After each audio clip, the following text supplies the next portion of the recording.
Oh, wow. There is so much fun to talk about relative to what the Rangers have been doing. 4 straight walk-off wins at home. It's an historic record that the Rangers have done. However, not all the news, as we mentioned in the tease to the program, is good. It's the DLLS Rangers podcast. John Radigan here, Abby Jones here. Jeff Wilson joins us from Globe Life Field. And before any of us go too far, we want to get to the news. Corey Seager was placed on the 10-day injured list today. He's got hip soreness, and he's going to be evaluated, of course. Let's hear sort of the tone of how Corey feels about that.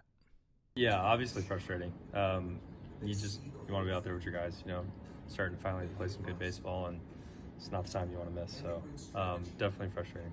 You can't miss 2 off seasons, right? Like you got to be healthy and get back into working out and get back into shape. Didn't really have a build up last year coming into the season, so it's something that you need to have going into the next. It's just kind of been bothering me the last couple of weeks, and just kind of came to a head. Yeah. It's tough news. Yeah, it's frustrating. It's difficult. None of these guys like being off the field. It's also wise, Jeff, isn't it, to make sure, first of all, what it is, determine if he needs surgery, and get that done sooner rather than later. Yeah, the tests are pending. He hasn't gone yet to see a doctor. The hip injury you often hear about is called a hip impingement. And a lot of times those will require surgery. There's all kinds of little muscles and tendons down there, bursa sacs, and all kinds of things that can go wrong. So the hope, he hopes he plays again. I asked him that directly, and he said, I hope so, but I don't know. We'll have to wait and see. So hopefully within a few days they'll know. In the meantime, Josh Smith will play shortstop most of the time. Jonathan Ornelas and Ezekiel Duran could get games there. But, nobody can replace Corey Seager's offense. 30 home runs, 846 OPS. And if you look at, what he did since May 3rd, I think it was, 296 average and a 950 OPS with 28 home runs. So terrific stuff from him. And really, he's going to be the Rangers MVP. He is their best player. He showed that yet again, and this was despite not having an off season and a spring training. And I think that's the impetus here for doing this move now is get it checked out, see what's wrong. If something needs to be done, get it done now, as opposed to January 30th when he had his hernia surgery last year, and then completely missed spring training. So try to get him as much of a off season and a build up as is possible.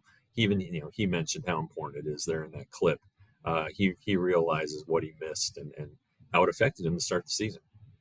Jeff, we've been around at the clubhouse the last few days, but what are kind of like the vibes now that this Seager news is, kind of talk amongst the players, and they were just starting to get, a little winning streak again. I feel like vibes were good. Vibes are good. So what's the temperature right now in the clubhouse? Well, they always know before we do, so they've had time to process it. Sometimes like a trade will catch guys off guard and make them wonder what's going on. But I'm sure that they knew about this, that this is a possibility here yesterday. And it just so happened that the decision was made today. So, it's a blow, but I think if the Rangers were a playoff team, I bet he isn't on the injured list, and B, I bet that the reaction would be a lot more severe, dramatic, whatever you want to say. But where they are in the season, I think everybody understands that this is the best move for the club. Hey, Jeff, in the conversation with Corey, has he been playing hurt, right? Or when did this begin to manifest itself? Yeah, he said a couple weeks, Mm-hmm. but he said kind of, he was off Friday after the doubleheader. He played the first game, I think it was, and DH in the second game, DH.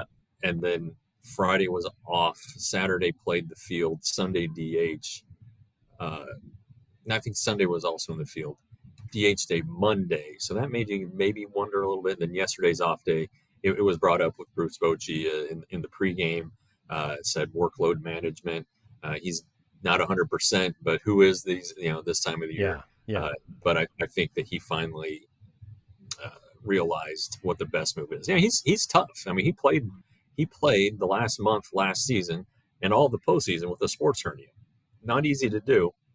And he was terrific. He was the World Series MVP, and hit the dramatic home run in Game 7 of the ALCS. So we all know what he did hurt.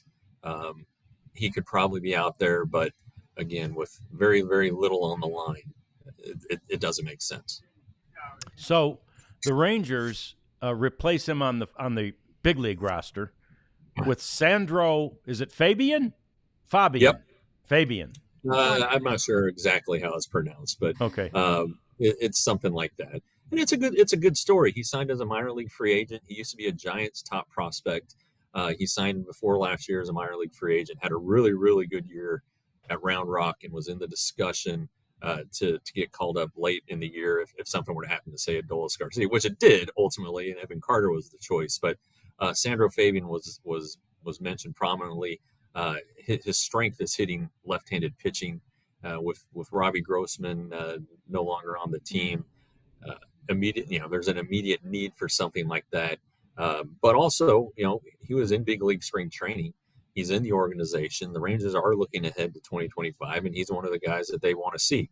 I think that ultimately, now that he's on the 40-man roster, he could probably clear waivers, I would think. But other players are going to get rotated in. Dustin Harris, for instance, has a chance to get called up. He's on the 40-man roster. Blaine Krim, who I'm leading the charge on Blaine Krim. You're his number one fan. He needs to be in the major leagues. Yeah. Right now there's not with Nate Lowe and Ezekiel Duran able to play first base and Justin Fosco able to play first base. There's not a spot for Krim, but I would think that at some point the Rangers are going to wiggle the roster, maneuver the roster a little bit. These guys have options. They can do something that would get Blaine Krim up, and I think that you will see him in the major leagues this month. It just may not be as soon as I would like, or as soon as he would like. Yeah, and important to note, the Rangers only have seven outfielders right now. So yeah, we talked about the roster move. Yeah, and that, again, that's a great spot for him. Yeah. And a great opportunity, like Jeff says, for the Rangers to look at him. So today, also some news that's about to come regarding Elvis, right? Today, like the news dropped today that the news was going to drop Friday, basically. Yeah, Elvis Andrus is going to retire. He hasn't played this season.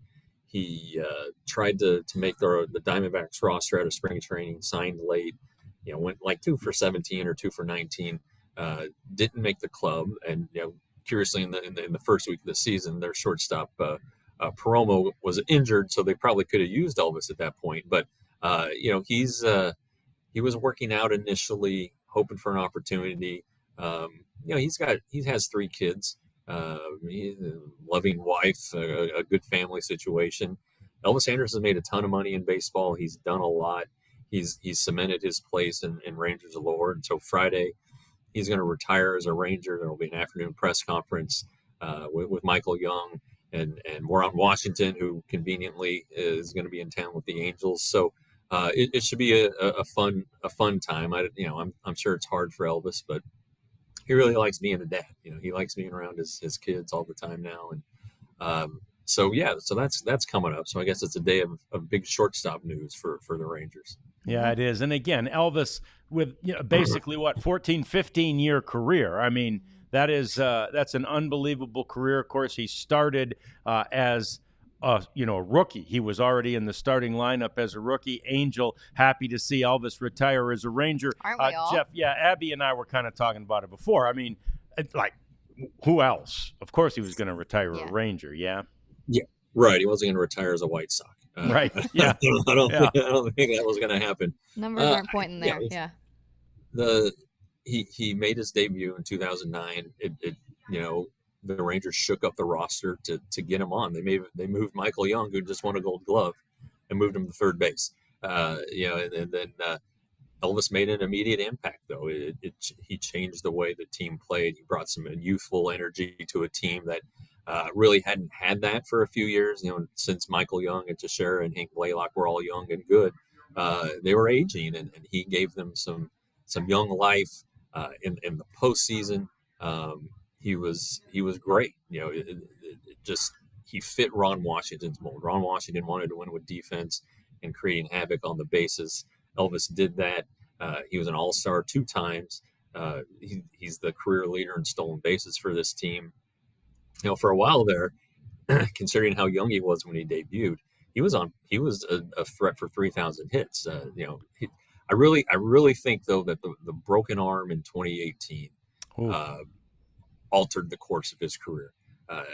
He was coming off that great 2017 when he nearly hit 300, hit 20 home runs, was the Rangers Player of the Year, was off to a great start for 2 weeks in the 2018 season, and he got hit by a pitch by Kenyon Middleton, who was pitching for the Angels at the time, broke his arm just below the elbow, and that really he was never the same player again. Yeah, that was really sad. And Elvis, I mean, you're right. The memories that he was just having a great year that year, and it was just a devastating blow to him and one he never recovered from. I'd like to see the comments from those folks who have weighed in, like memories of Elvis, about the Teixeira trade and the memories of Elvis. Feel free, drop your favorite memory of Elvis and let us know what you remember about this great player who really was like a star from day one. And I'm like you, Jeff. I thought this kid's playing at 19 or 20 years old. He is going to be, the next. And he was essentially that for the Rangers, but not that 3,000 hit club. Not quite what maybe we thought at the very beginning of his career. Yeah, the power came late, and T.R. Sullivan, who the great beat writer who's in retirement.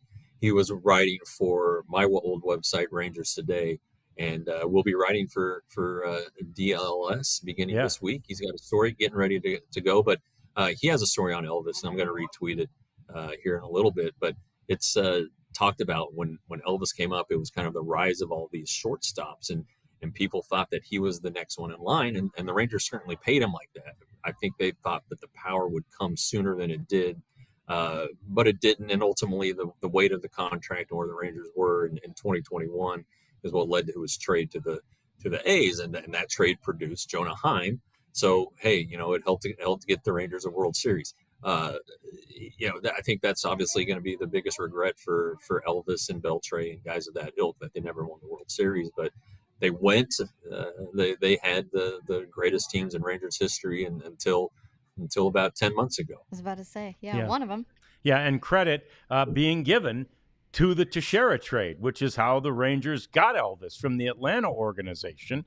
That Teixeira trade, as someone put on the screen, basically changed the entire face, the trajectory of this franchise. There it is, Link Rocks. Yeah, Thank you, Link. Yeah. It did. In 2017, at the trade deadline, the Rangers had offered Teixeira an extension to stay. He rejected it. Scott Boras is his agent, and the Braves were in the playoff hunt. And for 2 years, they got 2 years of Mark Teixeira. Great. Didn't re-sign him, but the Rangers got Elvis Andrus, Neftali Feliz, who was a Rookie of the Year, Matt Harrison, an All-Star, Jared Saltamaki, that didn't work out, and Bo Jones, who never made it to the major leagues at the Rangers or period. And Ron Mayhew was in that trade, also went to the Braves. But you're right. I mean, it was a franchise-altering move in a year when the Rangers also had those like 5 draft picks, and maybe the first 100, something like that. They use those mostly for trade purposes. Michael Maine was the first round pick that year. Him and Blake Bevan, who were both traded in 2010 for Benji Molina and the Cliff Lee deal. Julio Borbon was one of those guys. Tommy Hunter, who pitched in the postseason for the Rangers. So I'm sure I'm leaving somebody out. I might be leaving out Mitch Moreland, and if I am, I'm sorry. I can't remember the 5 off the top of my head, but that was a formative year. That was a kind of a rebuild for the Rangers. 2007 they were terrible. 2008 a little better. 2009 finished above 500, and then 2010 and 11 we all know what happened then. Yeah. It's fantastic. I like Scooper too, and this will be it on the Elvis talk. But I love your memories. We'll do a whole we'll episode, do more. maybe a week of Elvis. Friday we'll do more on Elvis. Yeah. But Scooper says, hey, my favorite moments are his little brother moments with Adrian Beltre, and I wanted to bring that up. We always give Adrian, so much credit for having so much fun in the game. But in that case, it takes 2 to tango, right? Elvis brings it out. Yes, if Elvis isn't playing he along, doesn't touch his head, he's not going to laugh. Right. Yeah. And so Elvis gets a lot of credit for his joy. And you mentioned it, Jeff. He brought it from the get-go, and then he and Adrian just played off each other beautifully. Yep. Yeah, and Adrian always talked. We heard this a couple months ago. He never came out of his shell until really he came to the Rangers. His career took off, but he felt comfortable. He was at a point in his career where he felt like he could finally let his hair down, and Elvis helped him do that. There's no question about it. And JD and Ron Washington helped him too by saying, we don't want you to just be you. Go play like you. Be free. And that's what we got from Adrian, Hall of Famer Adrian Beltre. So fantastic. I know I love this walk down memory lane, but I want to talk about something current. Yeah, well, it's a memory now. It's last night. Yeah, it's last. Well, also, I'm talking about history. Okay. Bruce Bochy.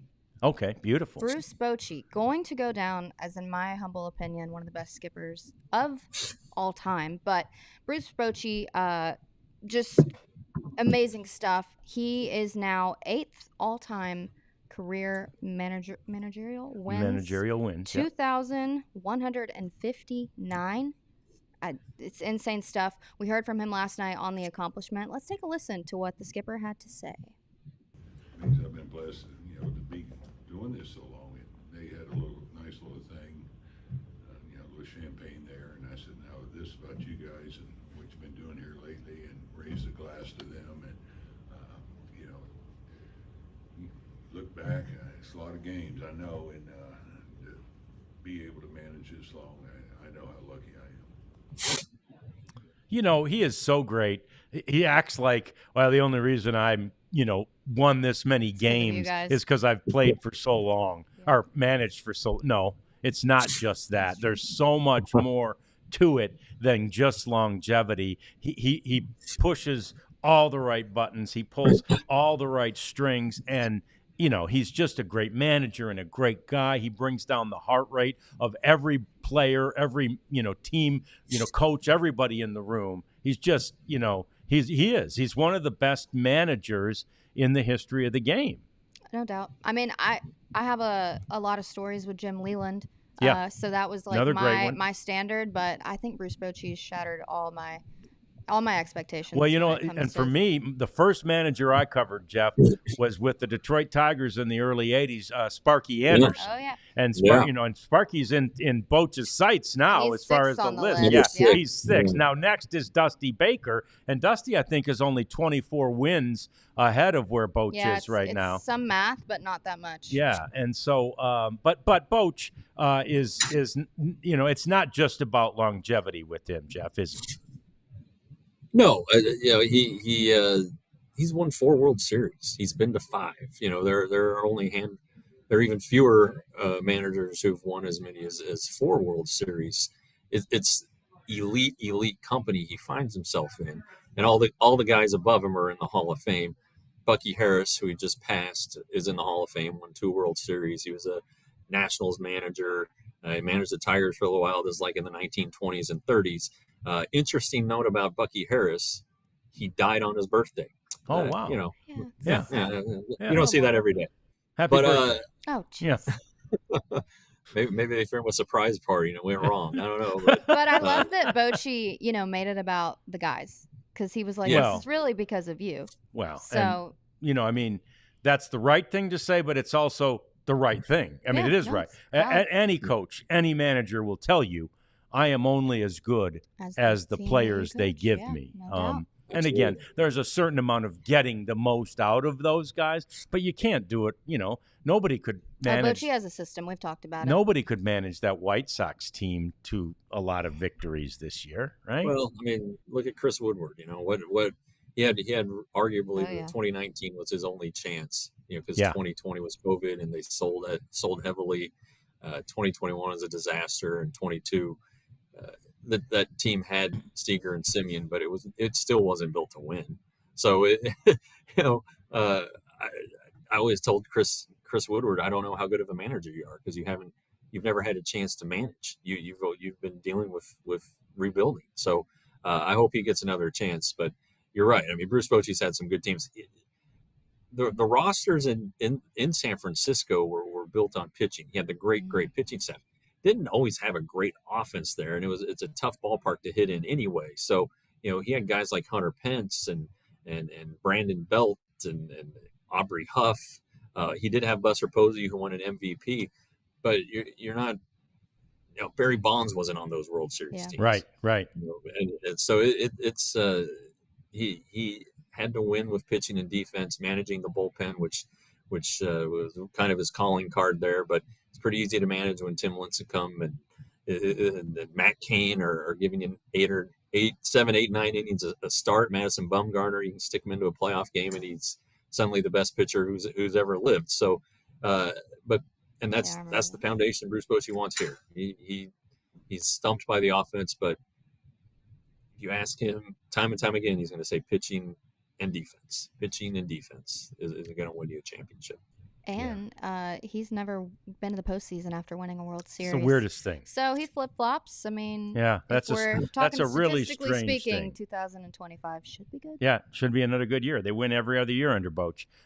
So, Jeff, the good teams, and the Rangers are one of those, for the last 15 for sure, and maybe more, the good teams don't dwell on the bad losses, and they don't dwell on the good wins. But, man, last night was a good win. I mean, there's got to still be a tiny buzz in that clubhouse about what Wyatt Langford did last night.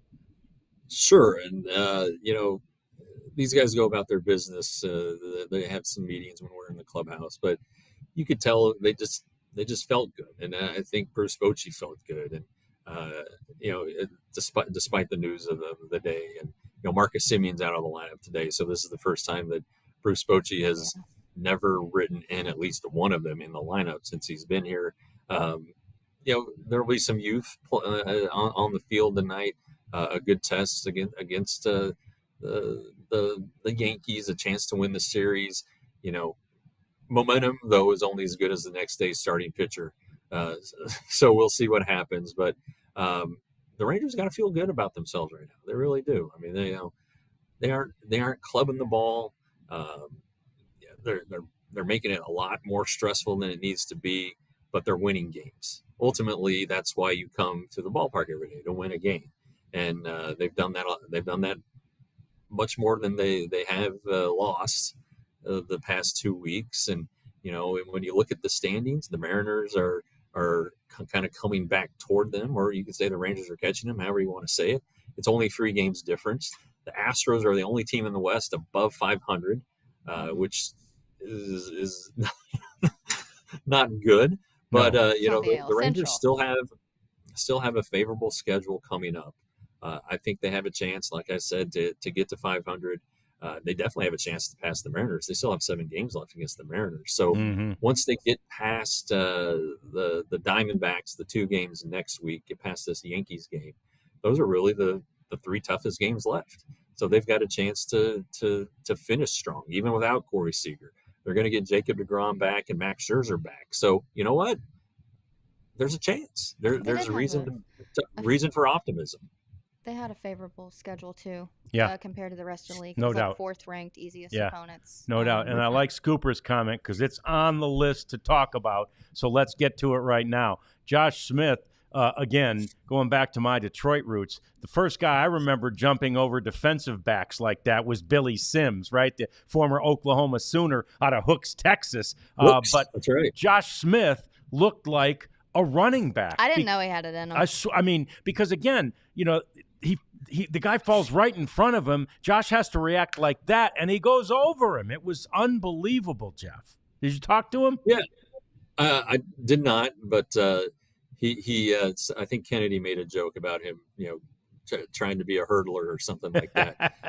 But yeah, a big play. I mean, that inning, that eighth inning, and really the ninth. Carson Kelly, the guy who they got at the deadline. Hey, he got a hit that got everything started.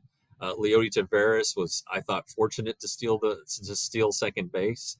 I thought if Trevino's throw had been on the money, he would have been out. So the Rangers caught a little bit of a break there. In the top of the ninth, Walter Pennington walked Juan Soto. He was supposed to get out, but then gets Aaron Judge. So yeah, that was huge. Probably the biggest at bat of Walt Pennington's career so far. Yeah. He ended up getting his first win. Yeah, something else that I don't know that was talked about a lot was that Clay Holmes pitched Monday night's game in the ninth inning, and he entered with an 8-3 lead. And the Rangers worked him, and Langford faced him, got a ground rule double, got a good swing off on him.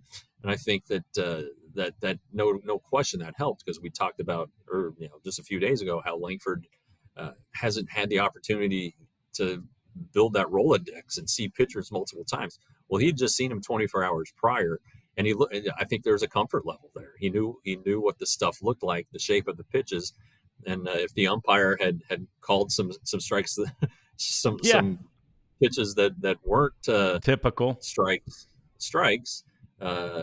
Maybe Wyatt Langford walks, but the point is he didn't get rattled in that at bat, and so he showed some composure there, and of course he hit the ball a ton. We looked at it. Clay Holmes leads MLB with 11 blown saves. Yeah, it's a lot. Yeah. 11. Yeah, and again, it didn't seem like in that ninth inning he could find the plate. Oh, no. Holmes. I mean, he was really struggling.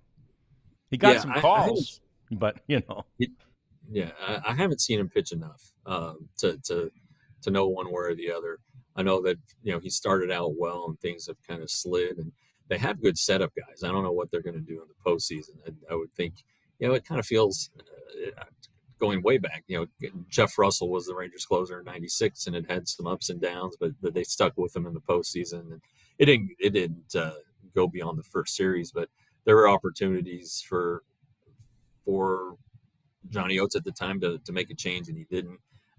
Aaron Boone may, I'm not sure, but I think that the Smith hurdle, the Kelly hit, the Pennington out, and then the fact that Langford had faced Holmes the night before really were kind of all played a role in that rally.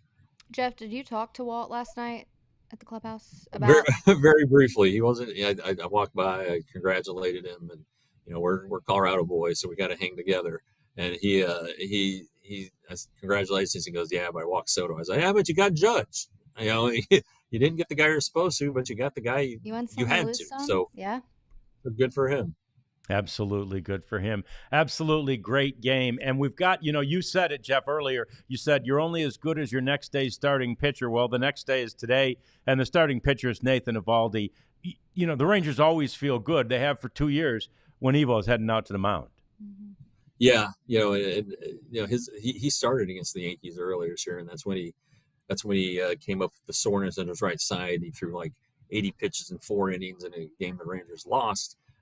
So I'm sure he would like another crack at these guys.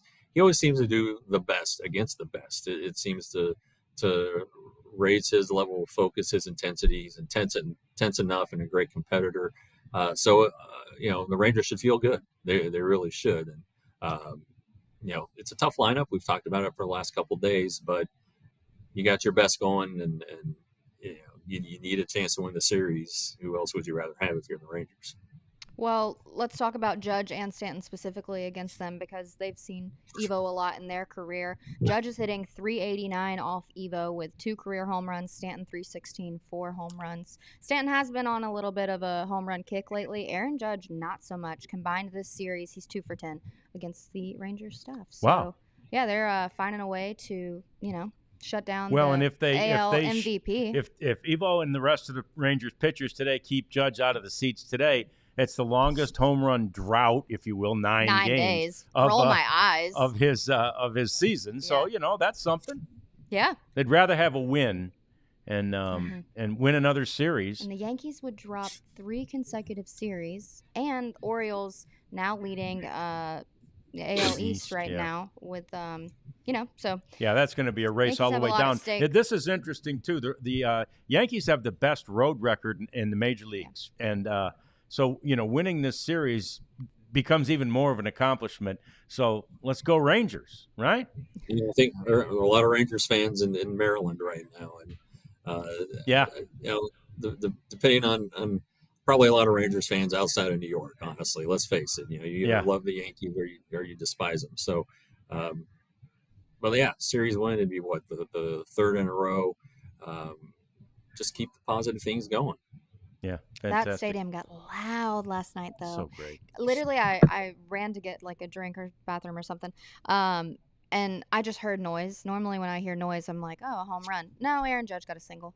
Wow. And it sounded like I hate like that. a home run, So I it's hate that. That's good, yeah. but that was good because in the end, who was cheering? Not those Yankees fans. Oh no. Rangers fans. Right. Awesome stuff, Right. Jeff. We appreciate you. Enjoy the game out there. We'll be watching here. We'll be chatting with you after the game right here on the DLLS Rangers podcast. We'll give you time to go figure out what's happening in the clubhouse. Hopefully, a happy clubhouse. We will see you then, Jeff. And this has been fun. I mean, it's fun to talk about a win. It's really fun to talk about a win like last night's. No doubt. Play hard, have fun.